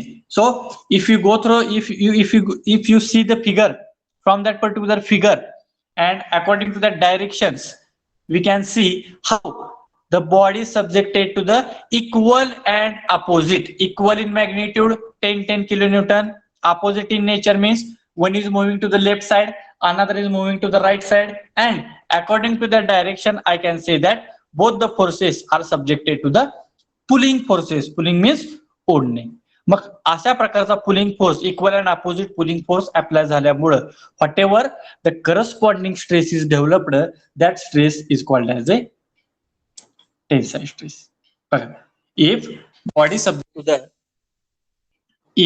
the body subjected to external force which is two equal and opposite pulling forces, equal in magnitude, opposite in nature. So I hope every student has prepared your own notebook. So whatever I am representing on this particular slide, please take this particular notes. It will be better for your understanding. You have to prepare your notes also. Whatever the important formulas are represented on that particular slide, you have to take it note down. So all these particular formulas are important for our further numerical solutions. Okay. So this is the basic definition of tensile stresses. Once again I am repeating, when body is subjected to two equal and opposite pulling forces, the corresponding stress त्यावेळी develop झालेल्या स्ट्रेसला आपण काय म्हणतो तर tensile stress म्हणतो. मग कशाने indicate करतो tensile stress? तर it is represented by the sigma T. Sigma means stress, T means tensile, which is equal to P upon A. P means pulling force P and A means cross sectional area. Then what is the definition of strain? Simply basic definition, change in dimension upon original dimension. This is the basic definition. But in our figure, what happened? In our figure, whatever the dimension they have represented the capital L. And here this dark line represents from this to this, it represents the original length of the figure, which is represented by the delta. But at this particular dotted side, which is present at the left side, and another, this dashed line represents the increasing length of the body. Length इथं वाढलेलं आहे का तर body is subjected to the pulling forces. So length becomes delta L from that particular L.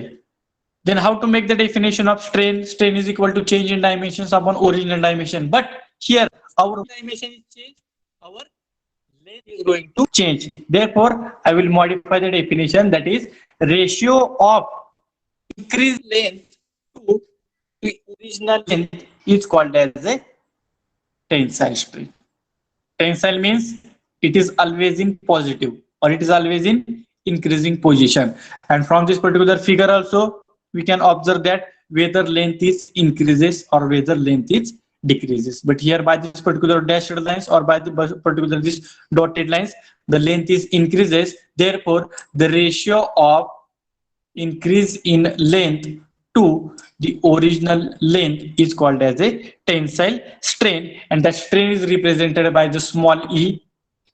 As here we are discussing about the tensile, therefore T is there, which is equal to change in length, or we can say increase in length upon original length. So increasing length is represented by delta L, original length is represented by capital L, and both tensile stresses and the tensile strain will be always considered as a positive. So this is about the tensile and compressive, and this stress is also called as a normal and the direct stresses, because normal and direct stresses are always perpendicular to the cross sectional area. लक्षात ठेवा, normal and direct stresses are always perpendicular to the cross sectional area. मग ह्या figure मध्ये आपण जो काय force apply केलेला आहे तो फोर्स कुठला आहे, तर टेन्साईल फोर्स आहे, आणि हा अप्लाय केलेला टेन्साईल फोर्स पण त्या पर्टिक्युलर क्रॉस सेक्शनला कसा आहे, तर परपेंडिक्युलर आहे. Therefore this tensile stress is also called as a normal and the direct stresses. So this is about the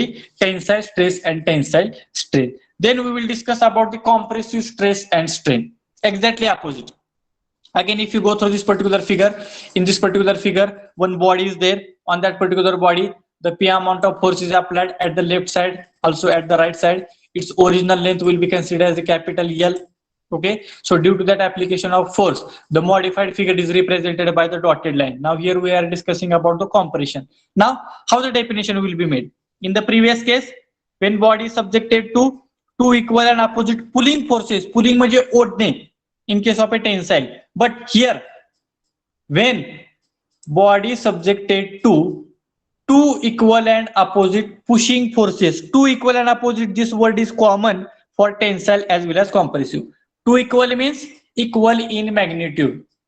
Suppose 20 kilonewton load is applied at the left, similarly 20 kilonewton load is at the left, similarly 20 kilonewton force is applied at the right side. That means two equal in magnitude, opposite in nature. If we go through the direction of the forces, opposite in nature, one force is moving to the right side, another force is moving to the left side, and according to the directions in the figure, I can say that this particular body is under the pushing. बघा, पुल म्हणजे ओढणे, push म्हणजे आतल्या बाजूला ढकलणे, म्हणजे दोन्ही forces काय करायला लागले, त्या बॉडीला आतल्या बाजूला काय करायला लागले, तर पुश करायला लागले. पहिल्या फिगर मध्ये ते ओढत होते, ह्याच्यामध्ये ते आतल्या बाजूला पुश करायला लागले. So due to that pushing forces, the length of body is goes on decreasing. बघा, आतल्या बाजूला आपण पुश केल्यामुळे त्या बॉडीची लेंथ डिक्रीज झाली, आणि it is represented by this particular dotted lines. So how we'll make the definition of stress, compressive stress? When body is subjected to two equal and opposite, it is common for tensile as well as compressive. But in case of a compressive, when body is subjected to the two equal and opposite pushing forces, that time corresponding stress developed is called as compressive stress. म्हणजे त्या वेळेला pushing केल्यामुळे जो काय stress develop होतो, त्या स्ट्रेसला आपण काय म्हणतो, तर कॉम्प्रेसिव्ह स्ट्रेस म्हणतो. Then what is mean by the compressive strain? Exactly opposite. Initially, we will discuss the definition of strain: change in dimension upon original dimension. This is the basic definition. But in the figure, which dimension is used? That is the length. Capital L is the original length. Delta L is change in length. पण इथं change in length ही आपली वाढलंय का कमी झालंय, तर it will get decreases. Therefore, this delta L is called as a change in length, as well as it is also called as a decrease in length. Tensile मध्ये पण आपण delta change in length म्हणलं होतं, पण आपण increase in length. Here also it is called as a change in length, but length is decreases. Therefore the ratio of decrease in length means change in dimension to original length means original dimension. बघा, आपली definition पण satisfy होते. Strain is equal to change in dimension upon original dimension. कुठलं dimension आहे तुमचं, तर length आहे.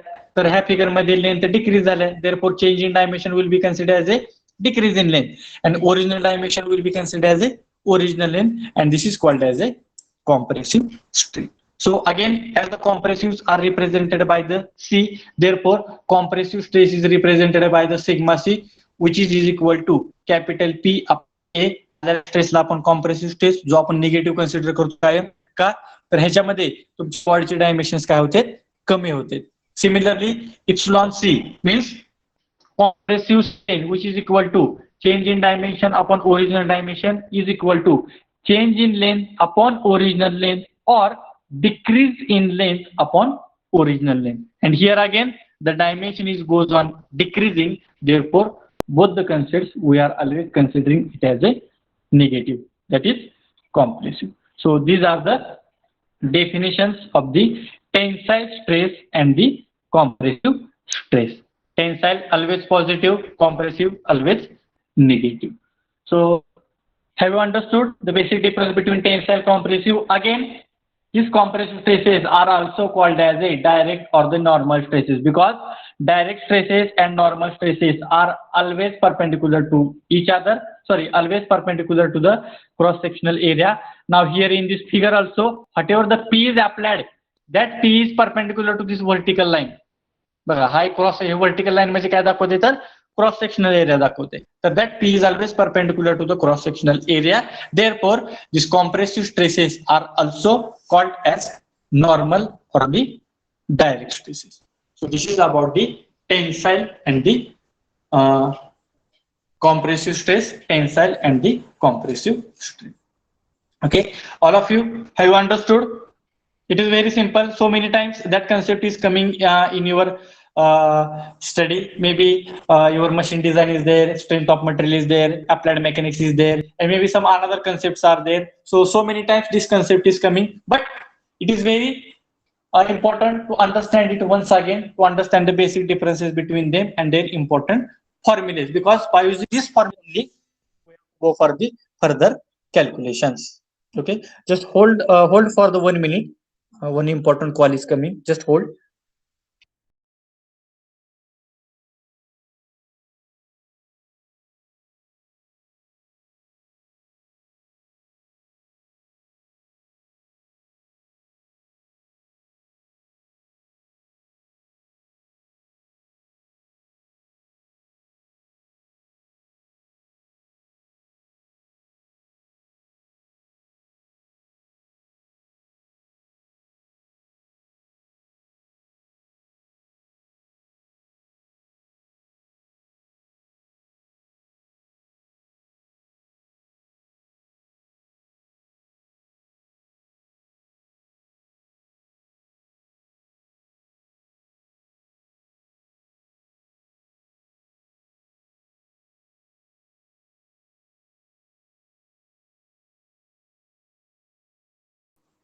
Okay, audible?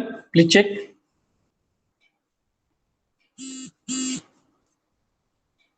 Yes, sir. Okay. So I hope you have understood the basic difference between tensile compressive stresses and tensile strain and the compressive strain. Now, the very important point, now we are going to discussing about the linear and lateral strain. Based on this particular point, 100% in your examination, MCQ based or objective type of questions are there, 101%. Again, the theoretical part is also there. What is the definition of linear and lateral strain? Maybe for the 3 or 4 marks. And another important point is that one numerical or one problem is also there based on this particular linear and the lateral strain. So just for your better understanding, some of the figures are in front of you. If you go through the particular first figure, once again I am discussing linear and lateral strain. So in this particular figure, one rod is there. By observing that particular rod, it is circular in cross-sectional area and it is subjected to the force. One force is applied at the left, another force is applied at the right, equal and opposite according to that direction. I can say that this rod is under tensile loading. It is having original length L. Okay, and the change in length is represented by the delta. That means due to this external force, the length goes on increasing and the strain formula is written. Strain is equal to elongation upon original length is equal to delta L upon L0. Okay, so this is the basic definition of strain. But why this I have repeated once again? What is meant by the linear and what is meant by the lateral? So one thing I want to tell you, linear strain means strain developed in the direction of force is called as a linear strain. Once again I am repeating, the strain developed in the direction of force is called as a linear strain. And another definition, the strain developed perpendicular to the direction of force, that strain is called as a lateral strain. Suppose, for example, by taking the reference of this particular figure, see, this is horizontal line, this is vertical line. The horizontal line will be considered as a X, vertical line will be considered as a. Now, by taking the reference of this particular figure, here, whatever the force is applied, that force is applied in horizontal direction. That means I can say that whatever the force is applied on this particular rod, it is applied in horizontal direction or it is applied in the x direction. तर linear strain कुठल्या direction मध्ये develop होणार, तर strain developed in the direction of force. तर कुठल्या direction मध्ये force apply झालाय, तर एक्स. तर ह्या फिगर मध्ये एक्स डायरेक्शन मध्ये जो काय स्ट्रेन डेव्हलप होतो त्या स्ट्रेनला आपण काय म्हणतो, तर लिनियर स्ट्रेन म्हणतो. पण but due to this particular force some amount of deformation is also taking place in vertical direction. बघा, ह्या एकाच फोर्समुळे ह्या बॉडीचं डिफॉर्मेशन हॉरिझॉन्टल पण होणार आहे आणि व्हर्टिकल पण होणार आहे. म्हणजे एक्स डायरेक्शन मध्ये पण डिफॉर्मेशन होणार आहे आणि ह्या वाय डायरेक्शन मध्ये पण डिफॉर्मेशन होणार आहे. एक्स डायरेक्शन मध्ये डिफॉर्मेशन होणार म्हणजे काय होणार आहे, लेंथ वाढणार आहे. वाय डायरेक्शन मध्ये डिफॉर्मेशन होणार आहे म्हणजे काय होणार आहे, डायमीटर कमी होणार आहे. का तर हा रॉड आहे. बघा, जर मी जर एखाद्या रॉडला जर वाढायला लागलो तर त्याची लेंथ वाढणार आहे पण त्याचा डायमीटर काय होणार आहे, कमी होणार आहे. But in this particular figure, I have applied the force in horizontal axis or in horizontal direction or in x direction. So due to that particular horizontal force, whatever the strain is developed in the direction of force or in the direction of x only, that strain is called as a linear strain. But due to this same force, some amount of deformation is taking place in y direction also, but the force is not applied in y direction. Force हा फक्त x direction मध्येच आहे, पण त्याच फोर्समुळे त्या बॉडीचं Y direction मध्ये पण काहीतरी डिफॉर्मेशन होते. मग त्या वाय डायरेक्शन मध्ये जर डिफॉर्मेशन होत असेल तर in that Y direction also some amount of strain is developed, but the strain developed in opposite direction or strain developed perpendicular to the direction of force, that strain is called as a lateral strain. Getting the difference? Just I am repeating.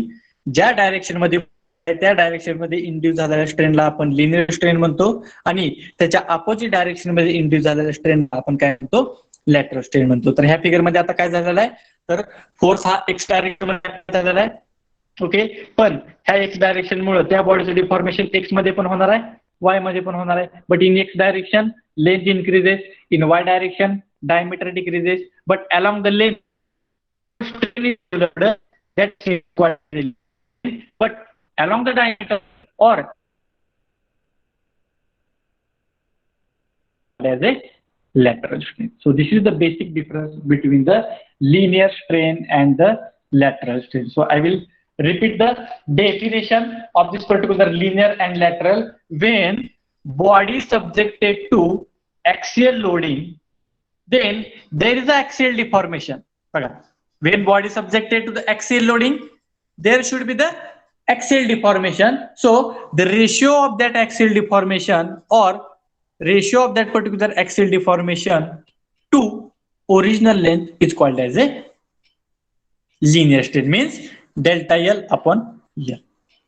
जर ह्या ठिकाणी जर तुम्हाला lateral स्ट्रेनची definition काढायची असेल तर lateral strain is equal to again change in dimensions upon original dimension, but which dimension is change in lateral direction, diameter. Therefore strain is equal to delta D upon D. का तर Y direction मध्ये तुमचा कुठला parameter आहे, तर diameter आहे. X direction मध्ये तुमचा कुठला पॅरामीटर आहे, तर लेंथ आहे. तर एक्स डायरेक्शन मधल्या स्ट्रेनला लिनियर स्ट्रेन म्हणायचं आणि वाय डायरेक्शन मधल्या स्ट्रेनला लॅटरल स्ट्रेन म्हणायचं. फक्त it is applicable for this figure only, कारण ह्या फिगर मध्ये हॉरिझॉन्टल आहे. If in this figure if force is applied in vertical axis, जर फोर्स हा व्हर्टिकल ऍक्सिस मध्ये जर अप्लाय केला असता, for example here I will draw one more figure. I will draw vertical rod and the force is applied like this. So in this particular figure, the force is applied in y-axis. Therefore, the strain developed in y-axis will be considered as a linear strain, and strain developed in the x-axis will be considered as a lateral. Because why in the lateral in x-axis? Because in x-axis there is no force. Force is applied in only y-axis. Based on this only, here again the second figure is there just for your better understanding. बघा ह्या figure मध्ये काय दिसतंय तुम्हाला, तर one horizontal rectangle is there it is subjected to the P amount of force. बघा P amount of force left साइडला पण अप्लाय झालेला आहे, राईट साइडला पण अप्लाय झालेला आहे. इनिशियल लेंथ किती होती? L. Due to this P amount of force, this dotted rectangle represents increasing length. L plus delta L. This is the change in length. Okay. इथं लेंथ वाढलंय, पण ह्या मोठ्या रेक्टँगलचा एक डॉटेड रेक्टँगल तयार झालाय. म्हणजे काय झालंय? डायमीटर किंवा त्याचं डायमेन्शन काय झालंय? कमी झालेलं आहे. म्हणजे ओरिजिनल डायमेन्शन काय होतं बघा? Capital B. ओरिजिनल लेंथ काय होती? Capital L. Due to the application of force, original length becomes delta L and change in depth becomes delta B. But in this particular figure, in which direction force is applied? In horizontal direction. In horizontal direction, which parameter is there? Length is there. You can see. Therefore, linear strain is equal to delta L upon L. Then what is meant by the lateral? Lateral strain is equal to, again, change in dimension upon original dimension. But here, the force is not applied in y direction. It is not applied in vertical axis. But then also, this B goes on decreasing from B to delta B. As it is goes on decreasing, therefore here they have taken the minus. Therefore, lateral strain is equal to minus delta B upon capital B. Delta B means change in depth and capital B means original depth. And in addition to that, the negative sign is given because here the dimension goes on decreasing.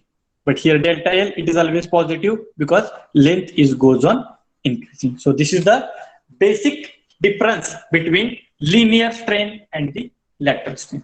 तुमच्या better understanding साठी सांगतो की strain induced in the direction of force, जर force z direction मध्ये apply झाला असेल तर त्या डायरेक्शन मध्ये डेव्हलप झालेल्या स्ट्रेनला आपण लिनियर म्हणतो. आणि राहिलेल्या दोन डायरेक्शन मध्ये जर फोर्स नसेल पण त्या झेड मुळे एक्स मध्ये आणि वाय मध्ये पण काहीतरी फोर्स डेव्हलप झालेला असतो तर strain developed in x and y will be considered as a lateral strain. So this is about the basic difference between the linear strain and the lateral strain.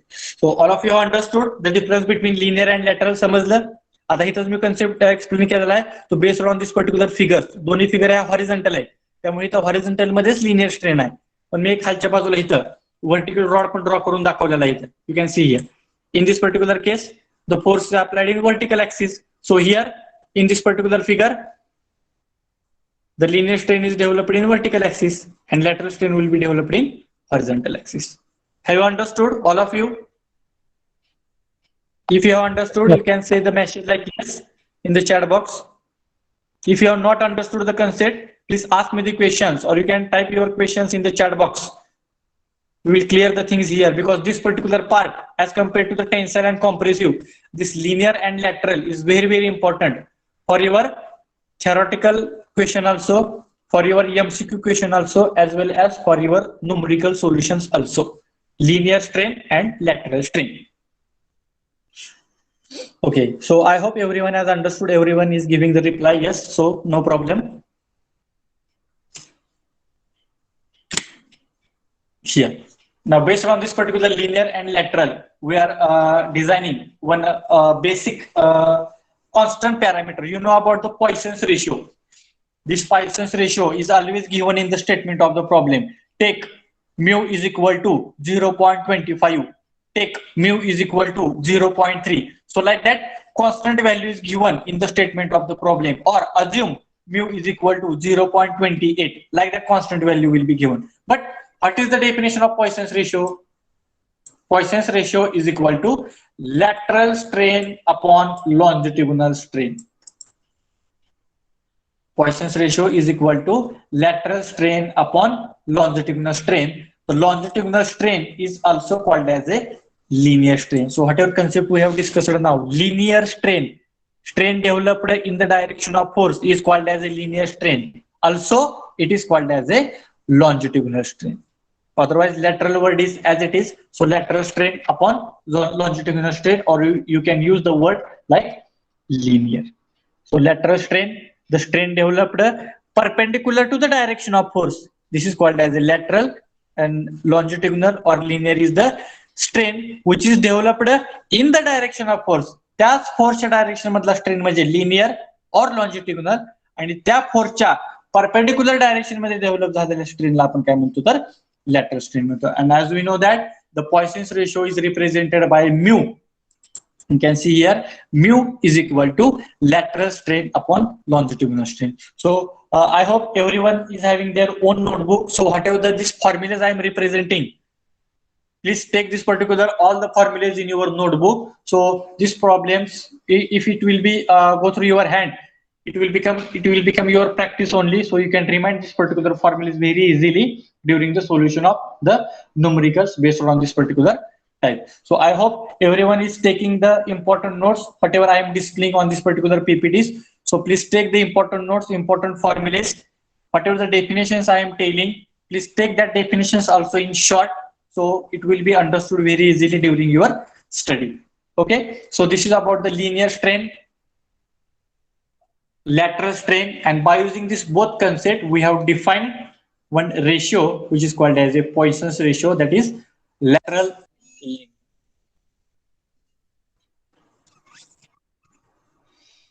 Then now so this next point we will discuss today, that is about the shear stress, and then we will stop. Okay, now what is meant by the shear? Before understanding the shear, first of all we have to understand the tensile and compressive.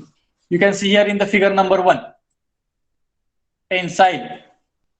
Whatever this arrow is there, this arrow is perpendicular to the cross-sectional area. You can see here. Similarly, at the bottom side also, the arrow is perpendicular to the cross-sectional area. Cross-sectional area म्हणजे कुठला? जी का horizontal black line आहे, represents the cross-sectional area. In the second figure also, compressive. बघा दोन्हीचे direction equal and opposite. Equal in magnitude, opposite in nature. In the second figure also, equal in magnitude, opposite in nature. Again, this direction is again perpendicular to the cross-sectional area. Bottom direction is again perpendicular to the cross-sectional area. So these both stresses called as a tensile stress, compressive stresses, or both are called as a direct or the normal stresses. But now we have to discuss about the shear. So in the third figure, if you go through the third figure, so one force is developed at the top side here, which is moving to the right side. Another force is applied on the body, which is moving to the left side. So this is the arrow. This top arrow is parallel to the cross-sectional area, which is present at the top side. This bottom arrow, its direction is parallel to the cross-sectional area. That means bottom arrow is there or bottom line is there. That means here, in case of a shear stresses, whatever the shear forces are there, that shear force is always parallel to the cross-sectional area. Shear force हा त्या cross sectional areola कधीच perpendicular नसतो. जसं मी तुम्हाला हाताचा example आहे, आपण जर हात एकमेकावर जर घासले, so that process is called as a shearing. That means the top hand is acting the force on bottom. That means cross-sectional area is parallel. Similarly, the bottom hand is also apply the force on the top hand. Again, the cross-sectional area is parallel. Therefore, shear force is always parallel to the cross-sectional area. From this figure also we can understood very easily difference between normal stresses and the shear stresses. बघा पहिल्या figure मध्ये normal stresses are always perpendicular to the cross-sectional area.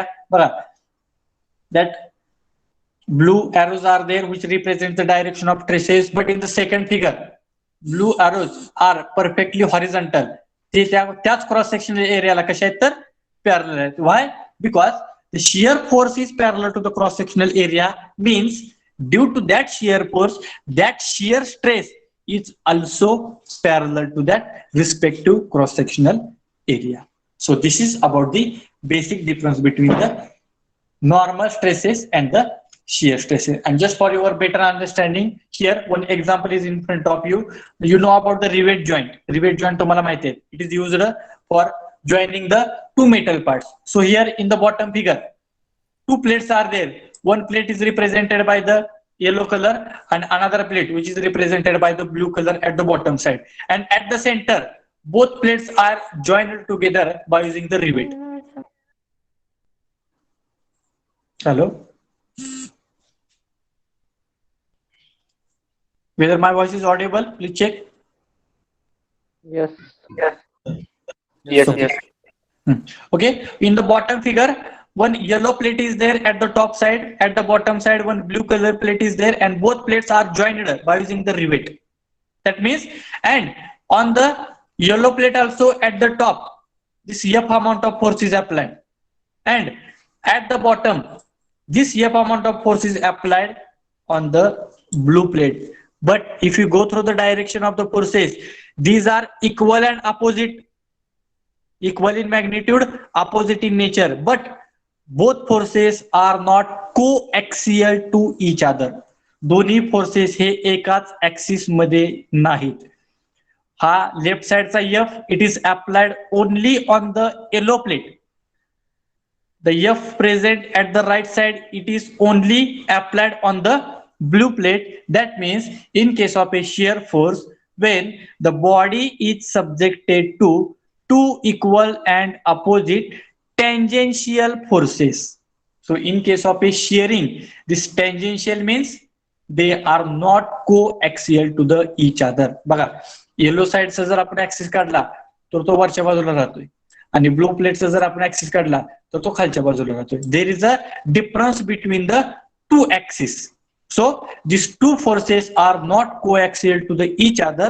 These two forces are tangential to the each other. If such types of tangential forces are there, then we can say that this particular body or this particular operation it comes under the shearing. म्हणजे वरची प्लेटला वरच्या force apply केला, खालच्या प्लेटला खालचा force apply केला, आणि ह्या रिवेटमुळे ह्या रिवेट जिथं जॉईन केलाय त्या ठिकाणी there will be the shearing action at the center. दोन्ही प्लेट एकमेकांना काय होणार, घासल्या जाणार. So due to that shearing action, whatever the corresponding stress is developed, that stress is called as a shear stress. बघा, tensile मध्ये दोन्ही एकमेकाला perpendicular आहेत आणि ते कोएक्सियल पण आहेत. बघा, वरच्या ह्याच्यामध्ये टेन्साइल मध्ये दोन्ही फोर्स एकमेकाला ऍक्सियल आहेत, कॉम्प्रेसिव्ह मध्ये पण ते एकमेकाला ऍक्सियल आहेत. But in case of a shear they are not axial to the each other. वरच्याचा ऍक्सिस वेगळा आहे, खालच्याचा ऍक्सिस वेगळा आहे. Both are tangential to the each other. As they are tangential to the each other, that means this body is under the shearing. If the shearing action is generated, corresponding stress is developed. That stress is called as a shear stress. So this is the basic difference between the normal stress, direct stress, tensile stress, compressive stress, and we have compared all these things with the shear force and the shear stress.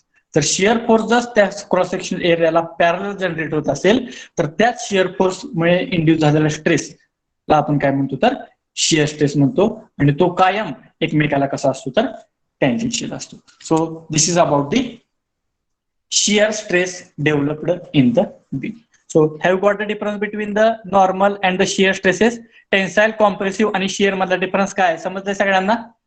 So that's why here I have represented one example at the bottom side, rivet joint. जर तिथे rivet नसला असतं तर दोन्ही पण plate लगेच एकमेकापासून वेगळे झाले असते, तिथे शिअरिंग ऍक्शन जनरेट झाली नसती. जोपर्यंत आपण त्याला तिथे अपोज करत नाही तोपर्यंत तिथे त्या याच्यामध्ये शिअरिंग ऍक्शन डेव्हलप होत नाही. त्यामुळे आपण तो intentionally we have provided that rivet at the center. So due to that rivet some shearing action will be developed, and due to that shearing the stress will be developed. Okay, so this is about the shear stress developed in that particular plates or in that particular body. So have you understood?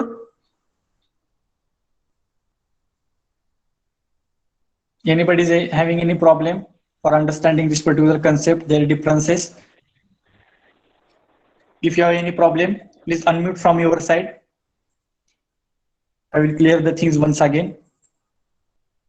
Okay, so I hope everyone is giving reply like yes. So I hope you have understood. If you have not understood, after the lecture, you can ask me, you can call me, you can give the message also. I will clear the things. Okay, so with this, I think there is a 3:15 near about 3:15. So today we will stop here. So today we have started the chapter number 1, in which we have discussed about the basic definition of stress, strain, then their subtypes, tensile, compressive stresses, tensile, compressive strain, and just now we have discussed about the shear stresses. So in the next lecture, one more definition is remaining related to the shear strain that we will discuss in the next lecture. So with this today, we will stop here. So now just for your attendance, I request all the students, please type your name in the chat box. I request all the students, please type your name in the chat box for your attendance.